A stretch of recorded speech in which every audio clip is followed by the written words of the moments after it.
Annapurani super 6 இல்லை இல்லை, அன்னபூரணி பாதி 6, அதாவது 3. வருஷத்துக்கு 2.5 லட்சம் ரூபாய்க்கு மேலே வருமானம் இருக்கவங்களுக்கு இந்த திட்டம் செயல்முறைக்கு வராது. ஒரு வீட்டில் ஒரு ஆண் மகன் வேலைக்கு போகிறார், சாதாரண கூலி தொழிலுக்கு போகிறாருன்னு வச்சுக்கோங்களேன். ஒரு 850 ரூபாயிலேருந்து இன்றைக்கி 1000 ரூபா வரைக்கும் சம்பளம் இருக்குது. அதுதான் இன்னைக்கு உண்டான நார்மல் சம்பளம். 850 ரூபா வச்சிங்கன்னாலே மாதத்துக்கு 25,000 ரூபாய்க்கு மேலே வந்துடும். கிட்டத்தட்ட ஒரு 3 லட்சம் ரூபாய் வருட வருமானம் வந்துடும். அப்போ அந்த கூலி தொழிலாளி கேஸ் வாங்கணும், அன்னபூரணி சூப்பர் 3 வாங்கணும்னா என்ன பண்ணணும்?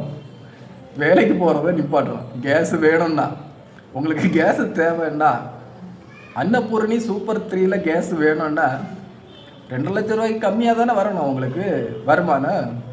வேலைக்கு போகிறத நிப்பாட்டணும், வருமானத்தை குறைக்கணும். இந்த 3 சிலிண்டர் வேணும்னா, இந்த 3 சிலிண்டர் வேண்டான்னா சாதாரண தினக்கூலி, அதாவது ஒரு 850 ரூபாய், இப்போ கொத்தனாருக்கு கையாளா வேலைக்கு போகிறவங்களுக்கு கூட இந்த திட்டம்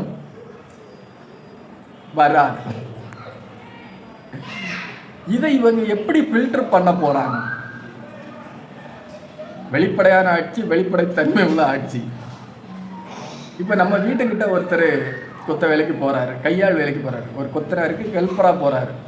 அவருக்கு இப்போ 1000 ரூபாய் சம்பளம். இதை ஏற்றுக்க மாட்டாங்க நிறைய பேர். இப்போ 1000 ரூபாய் சம்பளம், மாதம் 30,000 ரூபாய். ஒரு கொத்தனாருக்கு ஹெல்ப்பராக போகிறாரு கூட இந்த திட்டத்தில் பயன்பெற முடியாது. ஆனால் சரி விடுங்க, எல்லாம்